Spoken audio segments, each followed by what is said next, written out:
My God, my Lord, bakit ba kayo pinanganak at nagdala pa kayo ng ganyan tao sa isang health conference na manggugulo lang, na ginastusan pa na makarating doon? Congress Representative Rodante Marcoleta and his staff, I will never support the tobacco industry. Hinaharang dahil meron silang nilalagay doon na alam nilang nakakasama sa kabataan. Sino ba may ayaw na itest at sukatin ang laman ng tobacco products? Bakit ayaw? Bakit ayaw ipatest? Ano ba laman nun na ayaw ipaalam sa atin? Bakit naman tayo may delegation na hinaharang ang information na makakasakit sa ating mga kabataan? Hinaharang dahil meron silang nilalagay doon na alam nilang nakakasama sa kabataan. Imagine, ganun na nga ginagawa nila, dirty tactics. Sinuportahan pa ng gobyernong to. Sinama pa sila at sinuportahan pa ang ganitong mga pangyayari. Nakakahiya, Mr. President. Ang nais lang naman ipaglaban ng health advocates is kayong mga tobacco product sellers, distributors, tobacco companies. Legal naman ang pagbebenta nyo. Pinayagan naman kayo magbenta sa aming bansa. Pero you must conform to regulation. You must disclose kung ano yung laman ng mga produkto nyo para ma-regulate naman kayo. Dahil kung hindi kayo ma-regulate, paano naman ang mga kabataan? Paano naman din ang may edad na na-addict? Dahil nga may mga laman yan na nakaka-addict at nakakasama sa katawan. Why in the world would we send a delegation that would prevent full disclosure of harmful ingredients in tobacco products, including vapes and e-cigs? Why? Because we do not have the political will to fight against these tobacco companies. Nakakahiya. It's bad enough that these tobacco companies are allowed to get away with it, but it is even worse and unacceptable that sinasamahan pa sila, inimbita pa na sumama dito sa conference na to. Ang sumasama dapat sa conference na to, health advocates. Kung gusto naman ng tobacco companies na fair lang ang turing sa kanila, makapagbenta sila, nakakapagbenta naman sila eh. Regulation lang ang gusto natin. And sinamahan pa sila, holding hands pa sila ng ating mga government officials to attend this international conference. I have no words, Mr. President. It is an embarrassment.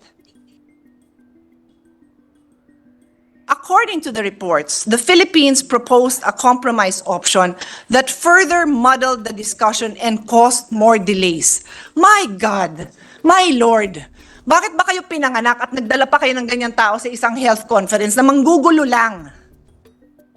With no more time left to continue deliberations, the agenda item was deferred to COP11. Every delay is a win for the tobacco companies. Every delay is on the hands of our government officials who allowed it, who held hands with these people and allowed it and are probably cheering na na-accomplish nila yan. Babalik ko, anong na-accomplish nila? Ginulo nila yung mga debates para yung simpleng requirement na ilista nila at isubmit nila yung ingredients na laman ng kanilang produkto, ibibigay nila. Hindi nila magawa, nanggulo pa sila. Dinelay pa nila, dinamay pa nila yung buong mundo. Nakakahiya, Mr. President. Former Health Secretaries Alexander Padilla and Esperanza Cabral have said that this is alarming and that the Philippine delegation should take this dishonor as a wake-up call. Hindi lang wake-up call, Mr. President. Ikulong na yung mga taong yan. Budget pa tayo ng budget. Our chairman of the Committee on Health is here. Budget pa tayo ng budget. Debate pa tayo ng debate na increase yung budget ng healthcare. But on the other hand, sabay-sabay sumasakay ng eroplano at nag-a-attend ng health conference para guluhin yung health conference na yan at para i-dilute yung mga provisions na makakapagbigay lang naman ng information sa ating lahat. O kaya tuloy maraming naniniwala, nakakabuti sa kanilang vape. Kasi hindi naman binibigyan ng public, hindi pinapaalam sa public kung ano yung laman yan. At ito, harap-harapan na ipaglalaban nila na itago yung information. Mr. President, we have a public duty to protect public health. The loss of lives is immeasurable. The young people that may not reach their full potential because they die of tobacco and tobacco-related products, which includes vape and e-cigs, is real. We must aim to make better legislation which prepares us for the future, and we must aim to make these people who are passing on fake and downright incorrect information and doing it in public, protecting the tobacco companies, they must be held liable, Mr. President. For the record, these are the COP10 delegation. Senior Deputy Executive Secretary Hubert Guevara from the Office of the President led the largest government delegation at COP10 with more than 30 officials and staff. Wow. Wow. Malaman ko nga kung ano yung budget na pinadala natin sa WHO because in May, Mr. President, and I was a delegate to the WHO World Health Assembly, not at the expense of the Senate or the government, if I may be clear about it, but I was sponsored by WHO itself to talk about the fight that many of you have joined me with against this tobacco company. So now, may 30 na pumunta doon. 30 na ginastusan pa na makarating doon. Congress Representative Rodante Marcoleta and his staff, representative from the Presidential Legislative Liaison Office, Department of Agriculture, National Tobacco Administration, Department of Trade and Industry, Department of Foreign Affairs, Department of Health, Department of Education, Department of the Interior and Local Government, Food and Drug Administration.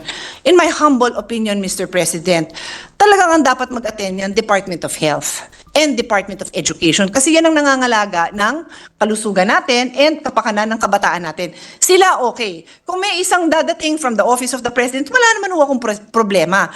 Pero among these people, kasama pa ho dyan ang mga tobacco industry representatives.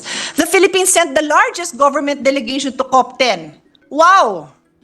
Wow, ganun ba tayo kayaman? Ganun ba kaimportante sa atin na pagtakpan at tulungan ang tobacco industry na kailangan pang samahan ng 30 government officials? Kaya pala magkakasakit na at mamamatay na yung kabataan natin because we don't care. We send our government officials to protect the tobacco industry.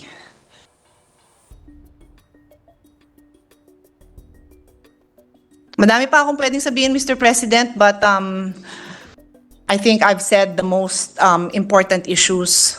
Sadly, the Philippines has received this Ashtray Award, 30 Ashtray Award, and 2 years in a row na. Ano to, buong administration? 6 years? Yun na lang ba paghahandaan ko? I would have actually attended, Mr. President, because I wanted to have a voice. But the way it works is the head of delegation is the only one who can speak. And you know very well, Mr. President, they will not make me the head of delegation because I will never support the tobacco industry. So I hope, my dear colleagues, you can continue to support those of us who have been standing firmly to protect our youth against the evils of the tobacco industry. Thank you, Mr. President. Before I recognize